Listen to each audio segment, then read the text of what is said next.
Hey everyone, I'm Mustafa Santiago Ali, environmental justice champion, gladiator for the last, oh my goodness, getting close to 30 years now. And I am incredibly blessed because I am surrounded with change makers, folks who are just not talking about it, but actually on the ground, trying to make sure that real change happens in our communities. And also just giving real talk about what's really happening. And no more window dressing because our folks' lives are at stake. And we are blessed to have three incredible folks who are with us here today. So I'm first going to go to Soul to sort of just give a quick snapshot of who you are.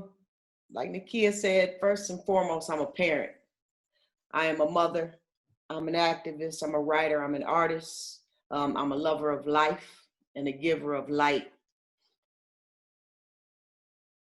And that's pretty much me in a nutshell. And a 2-time breast cancer survivor, holistic survivor. Ashe, we lift that up. Let's go to Anthony. Anthony.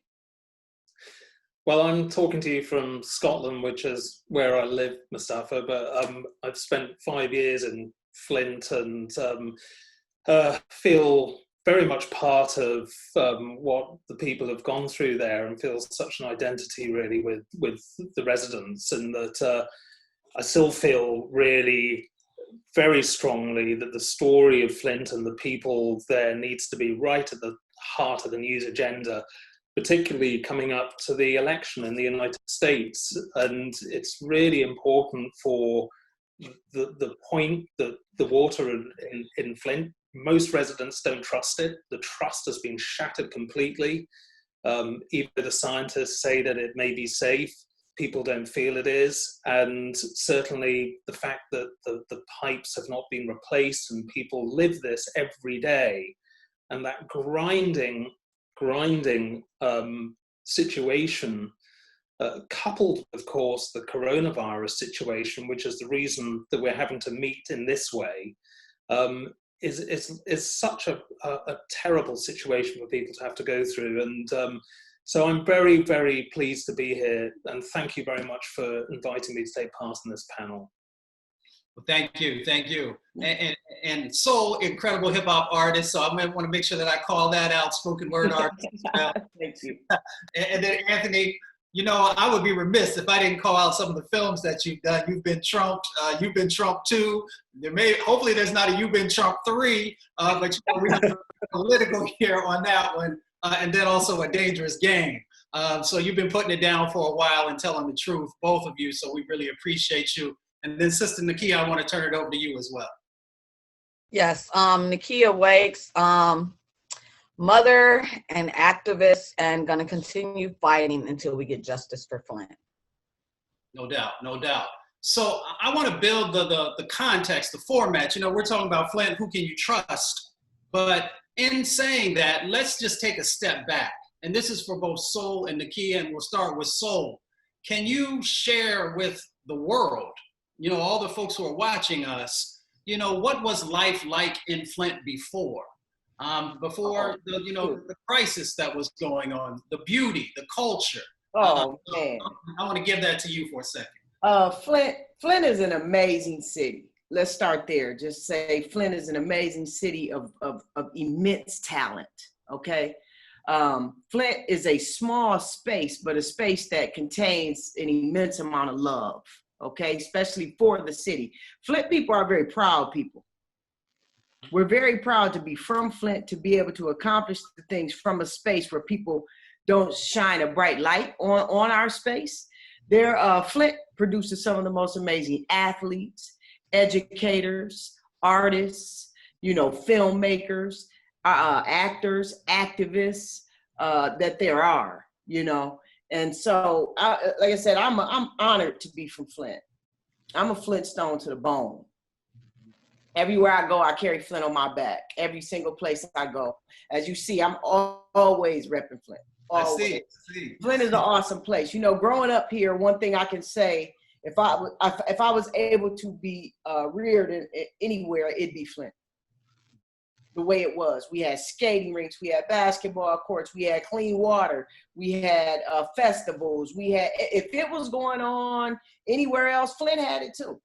You know, we had a lot to do as children. Every corner had a park full of kids, you know, having a good time. Like I said, if we didn't miss a beat in Flint, I wouldn't give that childhood up for nothing and to do it anywhere else.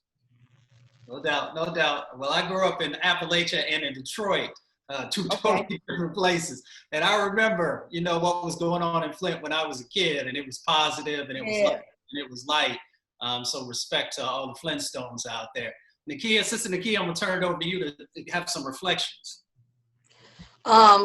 I agree with Mama Soul. For one, I'm not originally from Flint. I moved here before this water crisis, so I know how it was when I first came here. Like she said, it's a lot of talent here, and Flint, from what I know when I moved here, it's like a money town. I mean, GM, everyone was making money here, and then afterwards, everything left, and like it kind of went downhill. But the people here are true fighters. That's one thing I can say about Flintstones. We are true fighters. As I said, I'm not from here. My daughter graduated from here, so we're like Flintstones now. So that's all I have to say. There it is. There it is. And Anthony, I know as a filmmaker, you often do retrospectives in the sense that you do your research before you enter into a space. And as you were entering into the Flint space and looking at the historical context, what were some of the items, the stories that you wanted to be able to highlight, along with telling the tragic situation that we still find ourselves in? Well, as Sol and Nakiya were both saying, people in Flint are fighters. There's no doubt that when you look at the history and what people have gone through, be it the sit-down strikes in historically, through to the situation with the water, and now the situation the world is in, which Flint is going through as well with coronavirus and this crisis. But what struck me first when I arrived in Flint, which was before the water crisis actually became a story, and I was in Detroit doing a screening of a previous film, A Dangerous Game, and somebody at that screening suggested I go through to Flint to investigate the water situation, and that was because the people in Flint were shouting up and down saying there is something wrong with our water, but the people in power are just not listening to us. And they were knocking on the mayor's door every day. They were turning up outside Governor Snyder's headquarters in Lansing, trying to get the politicians to listen, and nobody was listening. And to me, that was such a powerful thing, because it's in a way, it is a reflection of the kind of stories I've done previously here in Scotland, with the local residents being stifled by Donald Trump and not being given access to the airwaves when he was building a golf course just up the road, which was the subject of my first film. But the point was in Flint that it was a similar thing. People were desperately trying to shine a light on this terrible situation with the water, and nobody was listening. And so what I found really striking was when I first met Nakiya and Sol, is just how generous people are with their time in Flint, in terms of trusting me to allow me to spend time with them, to record as much as I could. And over the years, the frustration in a way, I suppose, is that it takes so long to gather this material, and in many ways it would have been terrific if we could have got the film out earlier. But people are very patient in Flint as well. I've noticed that, when I've spent all this time with families like Nakiya and Jalen, her son, and Sol, and I feel that people are very trusting and generous to allow me to follow them and to try and get the story out. And this does take time to put together, but it was a very striking thing for me, that generosity from the people there. No, I appreciate that. I know that, it is painful sometimes to revisit some of the tragedies or tragic situations that we find ourselves in, but I want to take y'all back to when we were in the midst of the water crisis, even though, as we will continue to share with folks, the water crisis continues to go on. And I want to anchor us in the realness of what has continued to happen in our country and definitely played out in Flint, and that is systemic racism. And I want to hear, Sol, from you, how did systemic racism play out in the early days and afterwards in dealing with the water crisis? I personally feel like Flint was a target. And some friends of mine can tell you, maybe a few years prior to the water crisis, I told them in the studio one night, we just turned the music off. I said, have you ever thought about Flint being a target for population control? And they said, I don't even know what you're talking about. So, I said, you have to realize, since GM left, there's nothing but poverty. Every time you look up and you hear anything about Flint, all you hear is about the most dangerous city in America. That's all you heard. That's all you heard. And I said, people, the land here is rich. Textiles, we have railroad tracks running right through the city, and you have to pay attention to that. Not too many cities do you go through and you're on a main street, and then all of a sudden you got to stop because a railroad, a train has to come through the city. That shows you how rich the land is. We're surrounded by the Great Lakes. There are a lot of resources here in Flint, but the population of Flint, majority minorities, unemployed, a lot of felons who can't be gainfully employed after getting out of the county. The county is full. The detention centers are full. The schools are closing. You can't educate these children now the same way that you educated me 40 years ago. The education system is failing. It's sad. Really is sad, because you see the children here not being able to get the opportunities to have the futures that every other child is being offered. The resources for them as far as education are dwindling, but the opportunities for this prison to pipeline, this school to prison pipeline is growing. And so, prior to the water crisis, once General Motors left, when we were kids growing up, we were told you better not touch the Flint River water. If they turn that fountain on downtown, because we always had like the 4th of July, fireworks downtown, and the entire city was downtown Flint. But you better not touch that water. Don't you get in that water. Don't touch that water. We were told that as children. What makes you think it's suitable to drink it? If they were dumping in that water all of these years, and then all of a sudden General Motors disappears, the economy plummets, the population starts dwindling, and then all of a sudden the water crisis, and you don't talk about it, you don't tell us, then we receive something in the mail saying boil water advisory, but yet if you boil the water, the lead increases, look like genocide to me. Appreciate that. Sister Nakiya, in that moment when everything was popping off, what did it feel like? What were you seeing? What was going on? I want to piggyback off of Mama Sol. For one, I really seen the education going down. My son, he was like in the 1st grade getting suspended over 50 times. He's a special education student. They're getting the special education money for these kids in these schools, but they're not providing the special education care for these students. And I just really feel like she said, they're setting our kids up from the school to prison pipeline, straight from schools to prison. And it's not right. And I really feel like this was, as she said, a genocide, and it was mainly for us African Americans, but it just so happened to poison the whole Flint. But the real high lead exposures, if you look, the 48504 and 48505 zip codes, that's the majority of African Americans staying in them areas. That's where I was living.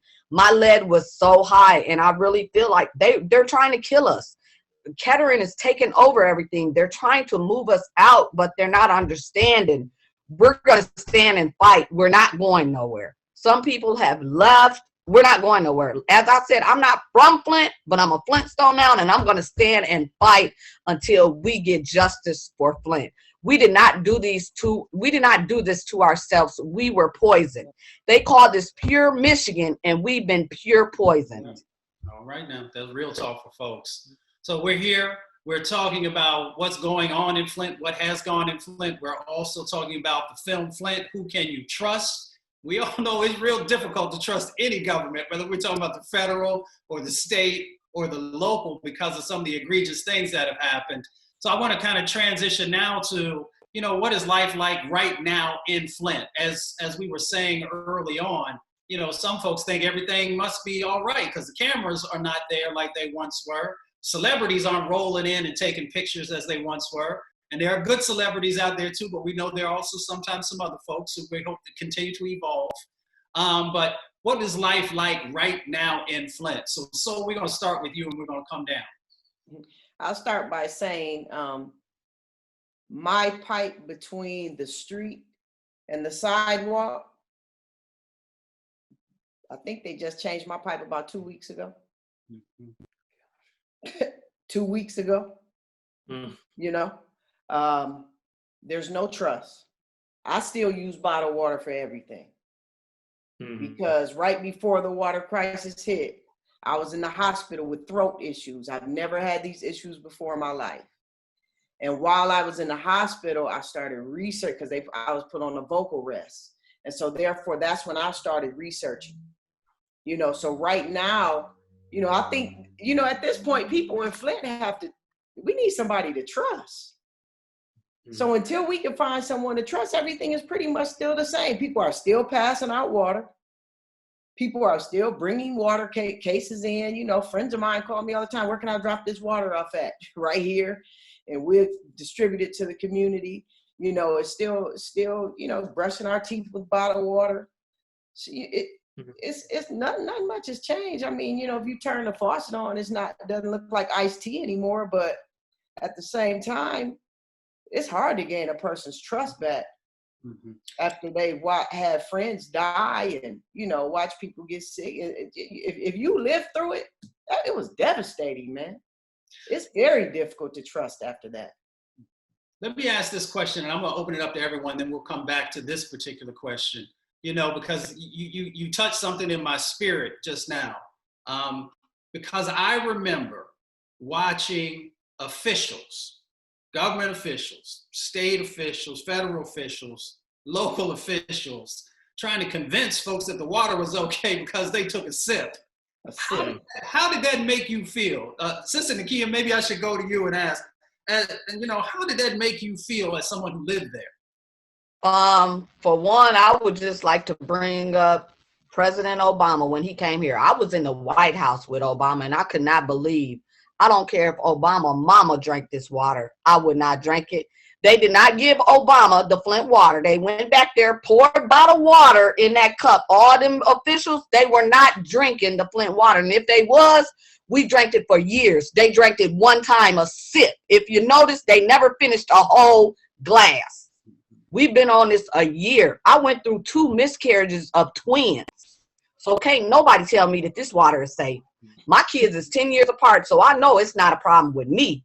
It was drinking that water, and plus lead was not the only thing that we need to be worried about. As Mama Soul said, and as people know, GM had, their parts was getting messed up, and they said, look, this water is messing up our parts. They took GM off the water and switched them. Why they couldn't switch us? Why is this 6 years later and we still getting this water? They're saying this water is safe, but there is no way. All of them years, all of that stuff, we don't have to worry about just lead. We have the Legionnaires' disease. Now with this pandemic, it's like we all can still get the pandemic because for one, we're all compromised here in Flint.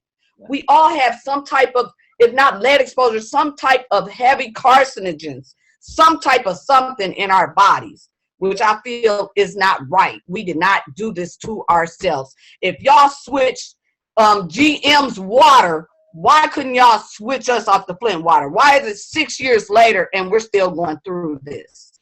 That is ridiculous. Sister Nakiya is highlighting for everybody those pre-existing medical conditions that make you more vulnerable to COVID-19 and all these other things Yes. folks are focusing on.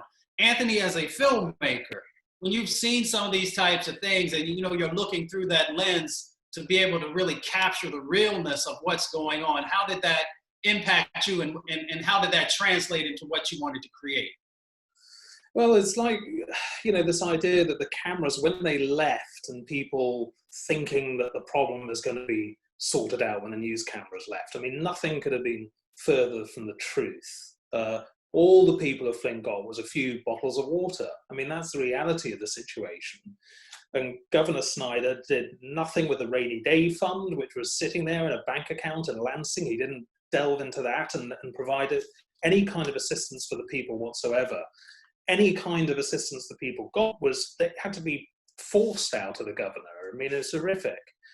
And what Nakiya was saying there as well about legionnaires and Sol as well, about all these issues and compromised immune systems. I mean, nobody really knows how this is going to play out over the years that come. And I think it's really important that the light continues to shine on the people of Flint and what they're going through for that reason, because this hasn't gone away. And we all know, everybody in the world who's going through the coronavirus situation, how we rely on clean water. I mean, that's one thing we think when we turn on the tap. We think, oh, well, at least we've got a glass of water, or we can have a cup of tea or whatever.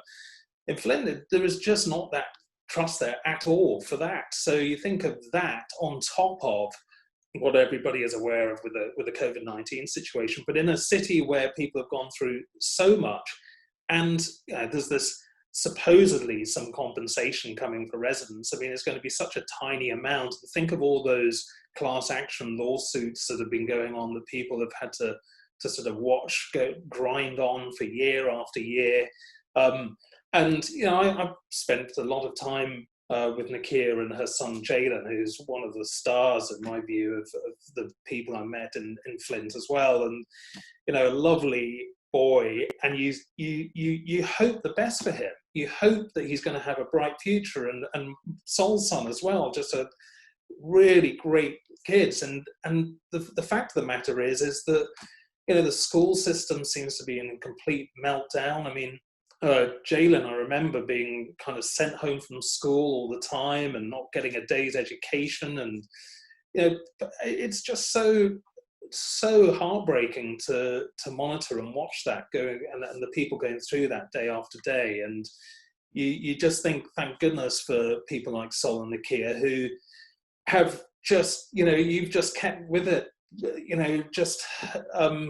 and continued through what a lot of people would have just given up with. I mean, faced with that kind of reality every day, there are very few people who can take that. But it comes back again to this fighting spirit within the people in Flint, which you see time and time again. And it's inspirational to see that as a filmmaker. Mm-hmm. Again, for everybody who's watching, we are going over Flint, Who Can You Trust? With some incredible folks who are living it every day and who are also capturing it on film. And I want to anchor us, because sometimes folks across the country will hear about Flint. They may hear about neurological disorders, which of course, happens to children when they're exposed to lead. But I think we need to give them the realness of also what you saw personally and experienced personally on the public health side. What were those impacts that you saw to your body or to other people's bodies? So Sol, I'll start with you. Right prior to the water crisis becoming known to us as to the residents, I was working on an album, and I'm an avid coffee drinker, especially in the morning. I have 1 cup in the morning, and I go to the recording studio in the morning. I treat it like a job, right? So I drop my son off at school. I go to the studio during the day, and I would grab me a cup of coffee every morning. Keep in mind, when you heat this water, the lead increases. Toward the end of my recording, all of a sudden, I started having severe throat issues, which I've never had ever. And severe amounts of mucus in the back of my throat. Never had ever. I'm a vegan. I don't do dairy, any of that. All of a sudden, I have all this mucus, which, of course, my body is building up to defend it from something. So while in the hospital, that's when I started learning more about the water crisis. And like I said, I was on a 30-day vocal rest, so it gave me time to read and really delve into what was going on. Repeat the question one more time for me, because Yeah. So we're looking at material, you know. Yeah, the public health impacts. Okay, yeah, right. So also, you know, I have friends that developed Legionnaire's disease. My drummer's sister died of Legionnaire's disease. She was extremely sick.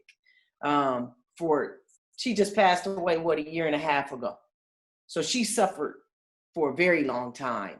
I've had a few friends, a saxophonist who I played with often, she passed of Legionnaire's disease. Being in, you know, I go to a lot of detention centers and schools and things, and I'm speaking to kids and parents, and a lot of rashes, hair loss. If it could happen, I saw it. You know, I saw it. My son ended up getting rashes under his arms. Like I said, if it could happen, I saw it. I saw it. Appreciate that. Sister Nakiya? Yes. As I said, I wasn't born in Flint, but when I first moved here, it was in 2013. And I noticed as soon as I got into the water, this was well before Governor Snyder came out with lead in the water, any of that. I noticed when I take a shower, I would break out with like these bumps all over. And I literally went to Hurley because I'm like, nothing's never ever happened like this before. I mean, all over my body. And I'm knowing that I just got out the shower. So what is wrong? And Hurley kept talking about, oh, it's allergic reaction. And I'm telling them, well, I got out the water. So what am I having allergic? What's in this water that I'm having an allergic reaction to? And they kept giving me Benadryl. Well, I happened to go to my doctor and found out I was pregnant. And I noticed as soon as they told me I was pregnant, I started having complications. Well, they were trying to tell me where you're past 30 and you're high. I forgot what it's called, but like, I guess people past 30, they have problems. But like I told them, my kids is 10 years apart. Y'all is not God. Y'all can't say when a woman can have a baby. My mama had my little sister at 45. So I just noticed through the pregnancy, as soon as they said I was pregnant, I was having complications. Well, I ended up having a miscarriage and went back to the doctor for a follow-up, and they talking about a heartbeat. So I'm like, wait a minute. Y'all just told me I lost the baby. Now y'all talking about a heartbeat. And when they did the ultrasound, it was 2 different sacs. So they didn't even know it was twins until I lost one of the embryos. So now when I went back, y'all doctors, first of all, how could y'all not know that I was having twins? And it's 2 separate sacs. I could see if one of the babies was behind the other, but this was 2 different sacs. Hurley should have seen that when they did my ultrasound. So I figured the second one was going to be my miracle baby. I ended up miscarrying that one also. I almost died. Hurley sent me home to die. When I went back to Hurley's, they was rushing me in. I had to have a blood transfusion. Who's to say the blood that they gave me was not contaminated with lead because they did not test it? They hadn't even came out with lead exposure then. Then for me to almost die, get a blood transfusion and go home and to get mail out my mailbox stating pregnant women and people 55 and older should not be drinking this water. What? And I just lost my babies? Now y'all telling me don't drink this water? I'm going off on the baby daddy thinking, you know, something with him. Because I'm like, you know, my kids is 10 years apart. It's not me. Now I'm like causing a problem with the father, and he has nothing to do with it. But me dealing with my situation and then going home and seeing this from the county, the city building. They the ones that sent this out to everybody, stating people should not be drinking this water. And then I started putting 2 and 2 together, and I'm like, wait a minute now. I got my kids tested. Both of them tested for high levels. My son, like I said, he's already ADHD. He never had been somebody that I started noticing with my son. I started noticing behavioral problems. He never had behavioral problems. He's always been I would say like driven by a motor because he's ADHD. As soon as he wakes up, from the time he wakes up to the time he goes to bed, he's hyper, yes. But he's never had behavioral problems. He's never had to, I mean, the schools was literally taking 3 people to put their hands on my child. I'm like, it does not take 3 people. As soon as I put my hands on my child, leave a mark or something, the police come and taking all my kids. I'm going to jail. But you mean to tell me 3 grown people can put their hands on my child and hold him down, putting him in a fight or flight because you got 3 people holding him down. He has nothing else to do but fight. So I just could not believe with all of this going on, what they're doing to us. We did not do this to ourselves. Mm-hmm. And me going through the lead exposure with, like I said, me losing twins, my son's exposure, my daughter's hair falling out. We always having rashes. Then 2015, I lost them twins. 2017, got pregnant again with twins again and lost them. And Hurley is saying that I'm too old. Y'all is not God. Y'all can't put an age limit on when women can have babies. That water contaminated us. It contaminated my whole body. My daughter had a miscarriage. What can Hurley say now? She was 18. My daughter is 21 now. Her age is not too old to have a baby. But I don't even know if I will ever have grandkids because of this exposure. Yeah. It is ridiculous what they have done to us. And like I said, I'm going to continue fighting until we get justice for Flint. This needs to be heard. This could go on anywhere in America. Yeah. But people need to be held responsible for their actions. I don't care what color you are, how much money you have in your pockets.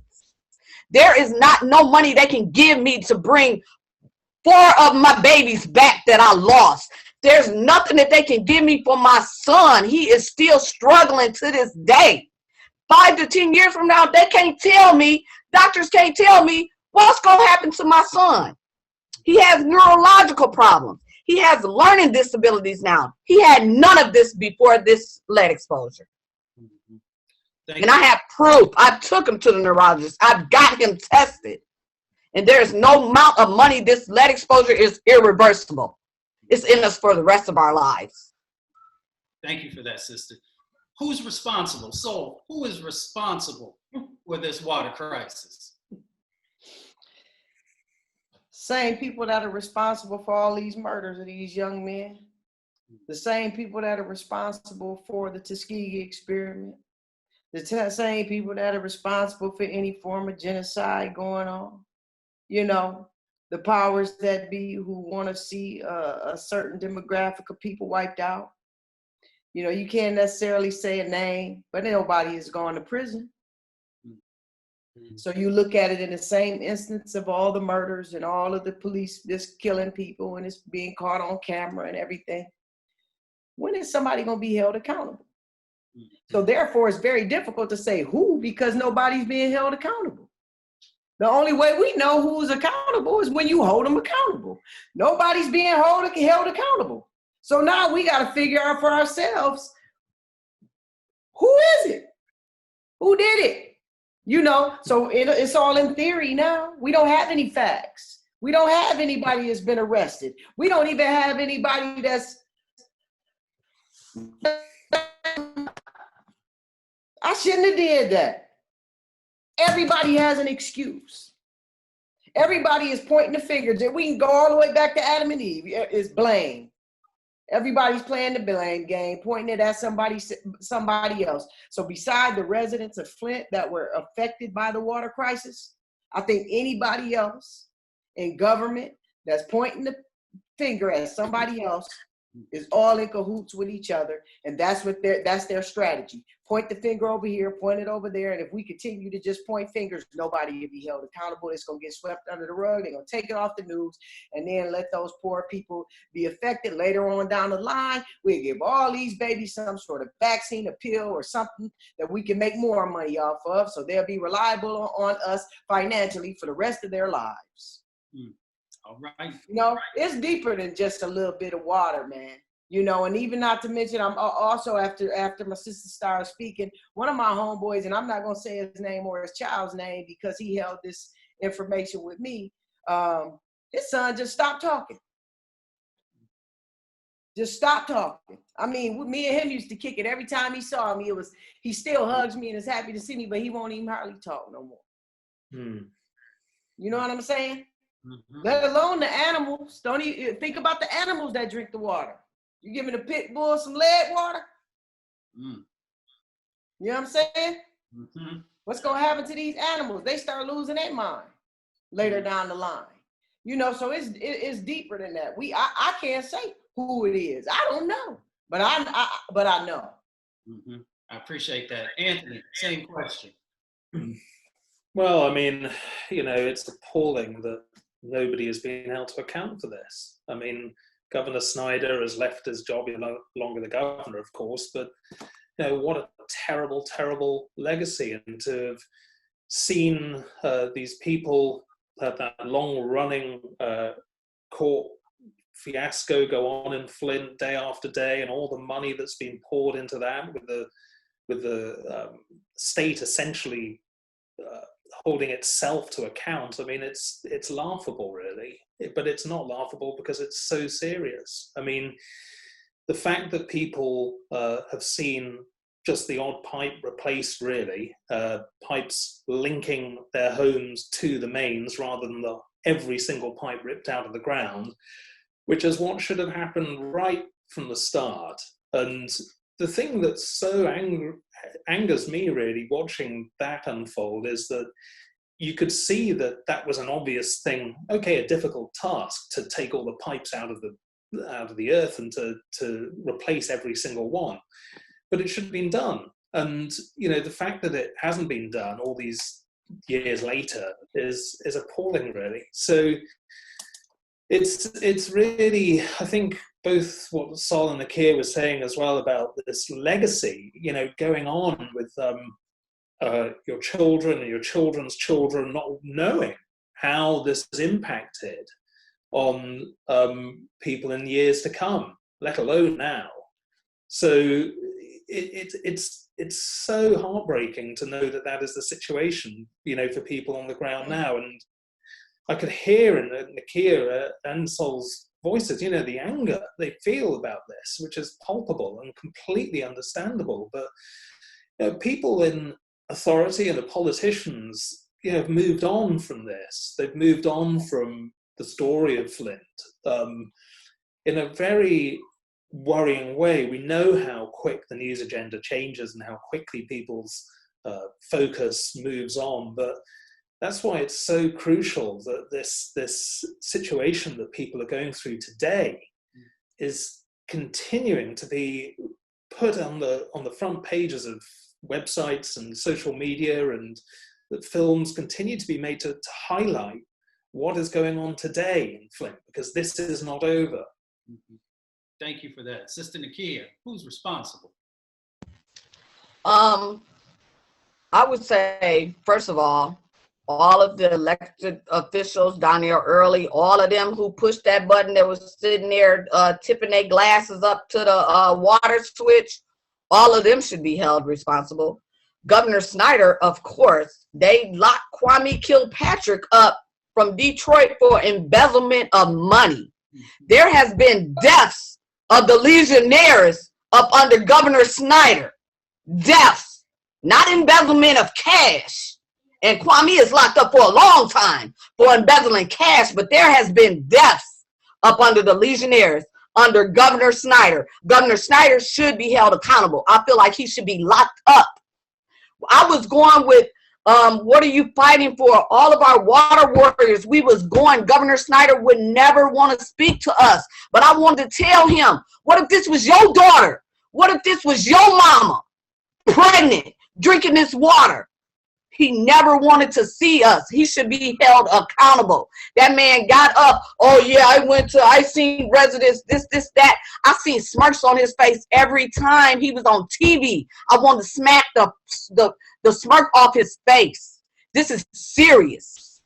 I've lost babies and you're not doing anything but getting smirks on your face and talking about, oh, well, it's not lead. Then all of a sudden, oh, it's an exposure of lead. You been knew that. I was up in Washington when he lied under oath. He should be held accountable. Lil' Kim did 2 years for perjury. How he lying under oath and haven't got nothing? How has there been deaths of the Legionnaires and they know that it's been deaths of Legionnaires? Governor Snyder, nothing. I don't care how much money, what color you is, he should be held accountable just like Kwame Kilpatrick. I know I've often said that what happened in Flint was like crimes against humanity, you know, on the international level. You know, if a leader of one country uses certain things to kill and poison others, you can be brought in front of the Hague and, you know, there can be these international trials. So in my mind, it is very similar to see so many different types of folks, you know, have been poisoned and lives lost.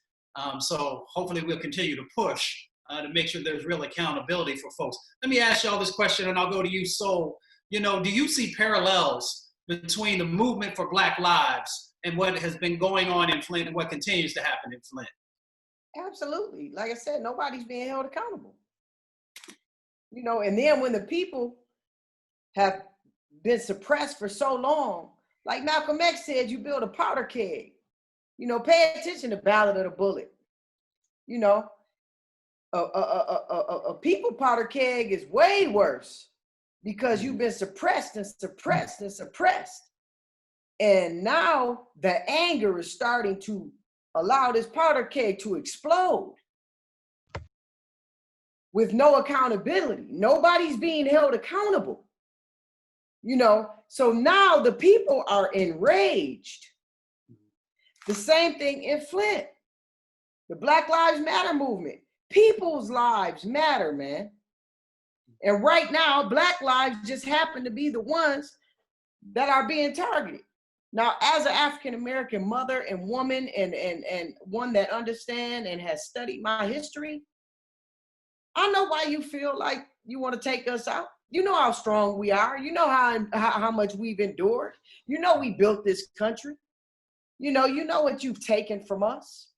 And you continue to take and take and take and take and take and take and take. This property I'm in has a $5,000 water bill that I had nothing to do with. But guess whose bill it is? This is a water bill we talking about. It's not my water bill. But because my property is attached to a water bill somebody else created, now you threaten to take my property. It's about the land. It's about ownership. And we were owned as a people. We have never been taught to own anything. But once we do, you want it. You don't want us to have nothing, because you know, once we come together and we unify, like the Liberation Army, and we start coming together, and then we start saying that these Black Lives Matter. You've been having blacks only waterfalls and whites only this for 400 years. All of a sudden, we got a T-shirt say Black Lives Matter, and we roll. Huh? What was wrong with all them whites only? Whites only water faucet, whites only bathroom, whites only restaurant, whites only this. All we got is a T-shirt. And a couple activists that's out here talking about we not having it no more, but we're wrong.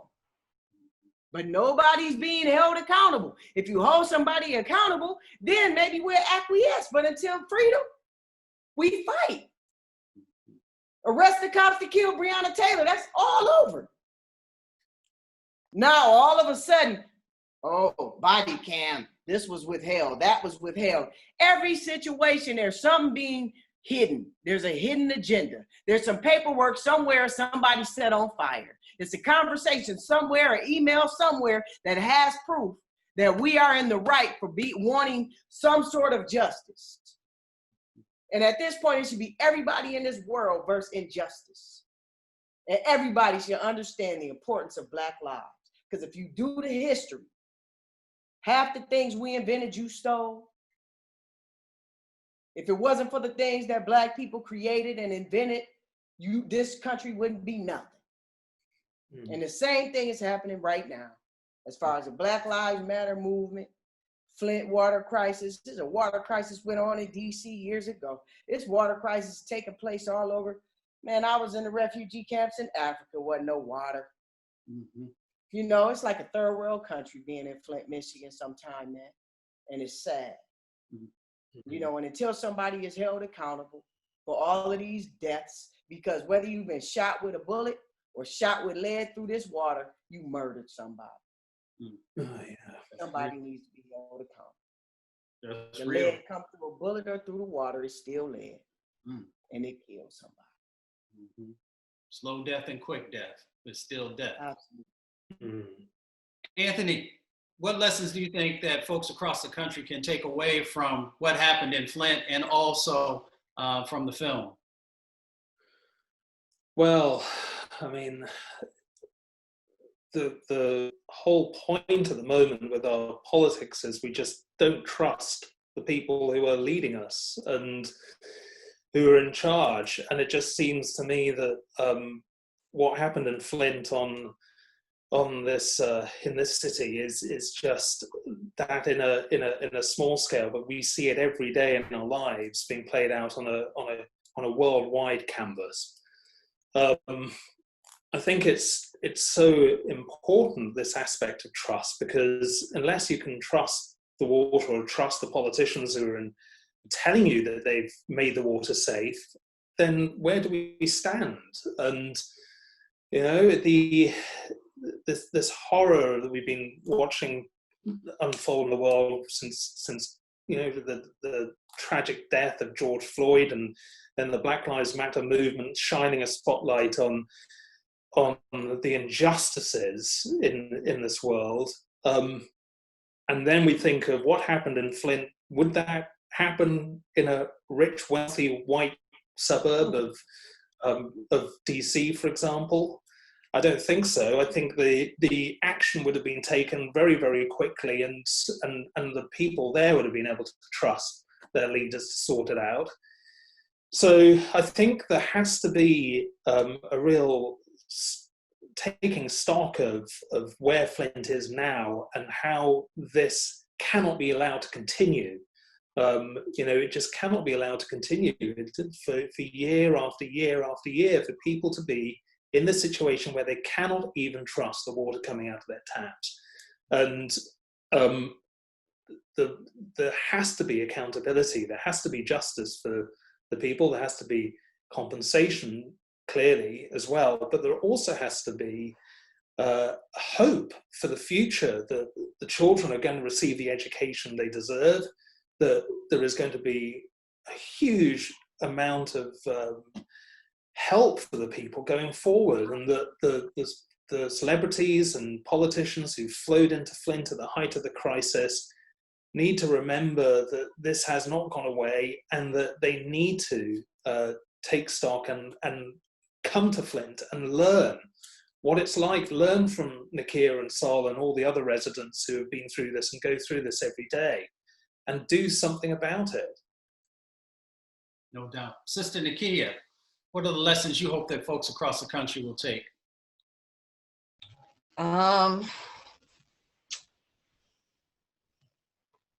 One of the lessons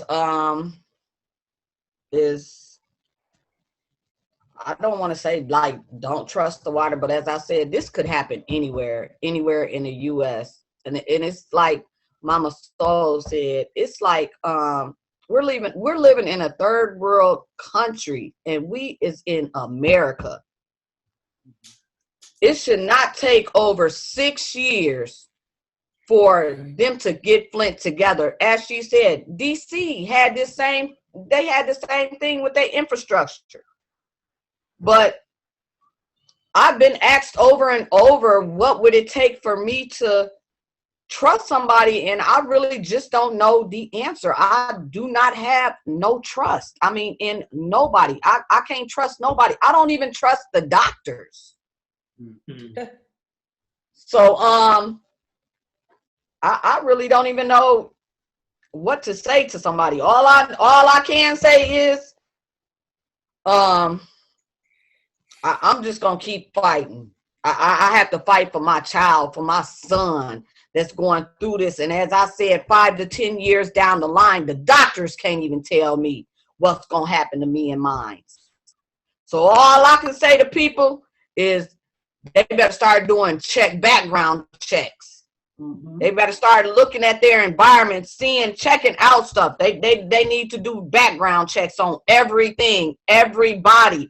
Y'all don't want to vote, and y'all see these same officials. This is why we're not getting a change. We got to come together. We got to get these people up out of here that's not for us. And I don't care. Democrats, they're not for us. It ain't just the Republicans. It's Democrats in this too. They say they're going to do this. They say they're going to do that. Then they get in. And it's all about the money. It's so political. And I never was a political person. But this whole water crisis, all of this is political. It's money over lives. And I just think it is wrong. There has been deaths under this Flint water crisis. Here we are 6 years later, still can't drink our water, still having to pay a water deposit on poison water. Are you serious? I'll let my water get turned off. Oh, my water get turned off and I'll be flushing with these bottled waters y'all providing before I pay for some lead water. I've been paying all these years, and now that I found out that it's lead in there, I refuse to pay Flint for a penny for some lead in water. I appreciate that. My mama say, you know, in relationship to trust, trust is earned. That means that there's got to be truth, there's got to be, you know, clarity, and there has to be consistency. You can't tell me one time that you love me. You can't tell me one time that you care about me and then not show up again. So I feel your pain on that. And I think you can build trust, but you got to be willing to do the work. And you got to spend the time that's necessary. Sister Soul, I would be remiss if I did not ask you, you know, about the role of creatives, both in what's happening there in Flint and in this work that we all have to do around the environment and climate and breaking down institutional racism. Can you just share a few words about the role that creatives can play or should play? Yeah, brother, it's funny because just recently my son played me a song by Lil Baby in relation to what's going on. And I said, man, I actually like that song, you know. And I told him and a group of his friends, because they were having a debate in my car about hip hop and who the best hip hop artists are and all of this. And I said, you know what? One thing you all have to understand, and I mentioned Jay-Z or J. Cole or somebody, they say, oh, he old. I said, one thing you have to understand right now, hip hop is the most influential music that there is, period. Mm-hmm. And when you have a system that is controlling the airwaves, okay? The brain waves and the airwaves are connected. It's a program, and you're being programmed this way. So if this is the most influential music and you only want to hear young people do it, how do you learn? Because the reason why I'm effective in the classroom is because I use hip hop, my voice, the things that I've written, and put it in a poetic form.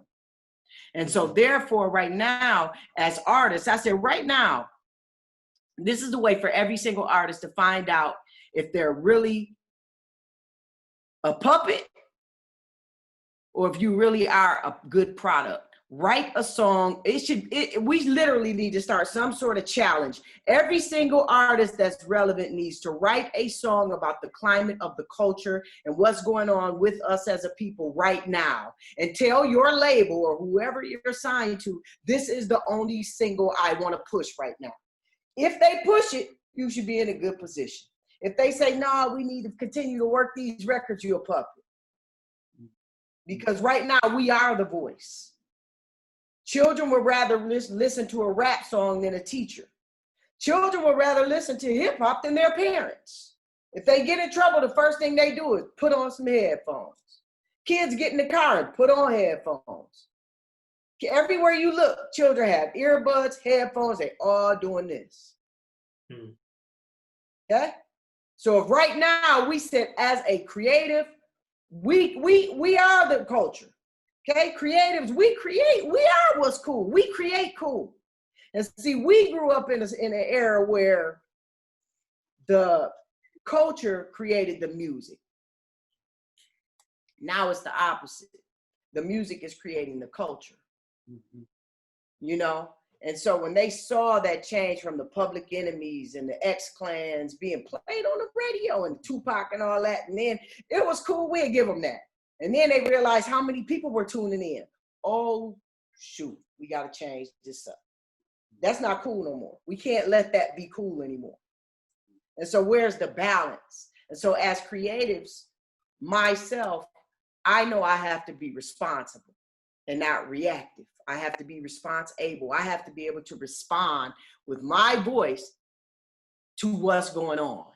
Not just react, I got to respond. That's why I'm responsible with my voice. I think we all need to do that right now. I think the creatives are the people that can make people pay attention. I really do. I think if you put it in the hands of the artists and tell them, oh, right now I need you to write something in reference to what's going on, that is what's going, that can create a huge shift and a huge change. But if it's all about change and it's not about change, ain't nothing gonna change. All right, that's real. And quick shout out to ISIS and KRS-One, especially ISIS. If you're a true hip hop head, you will remember, the whole clan back then. Anyway, we will have another hip hop conversation at another time. Yeah, because then it get deep. Oh yeah.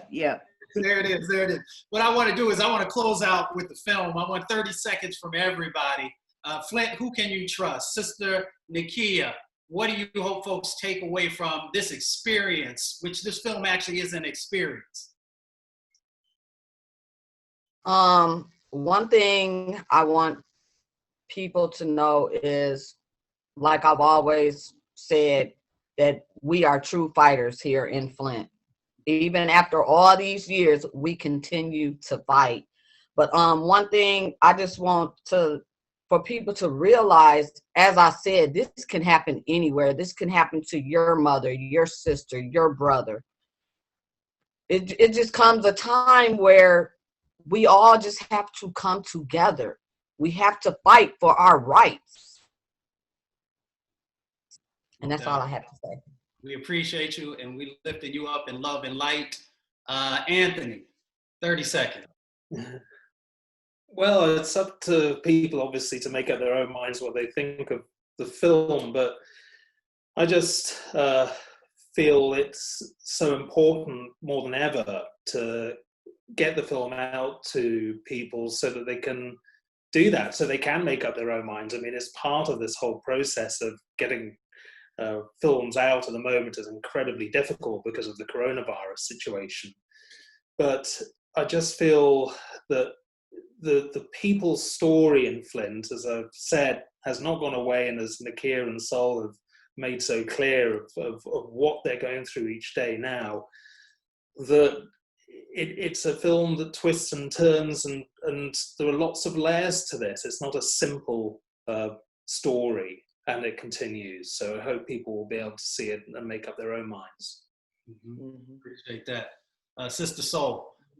Yeah, I just hope people really watch the film and watch it for what it's worth, and then create your own perspective and form your own judgment on what's really going on in Flint. Anthony, let me say to you, brother, I love you, I appreciate you, and I trust you.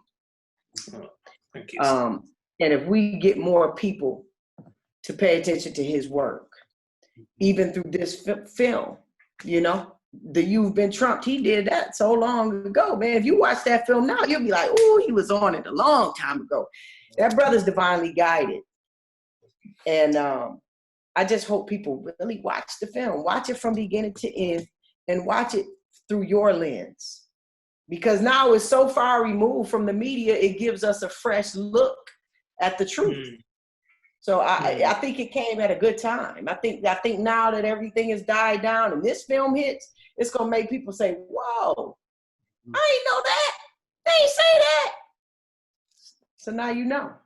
Now you got somebody you can trust. So maybe we can get some more activists floating back through Flint. No doubt. Anthony Baxter, Mama Soul, Nakiya Wakes, thank you for your advocacy. Thank you for continuing to fight.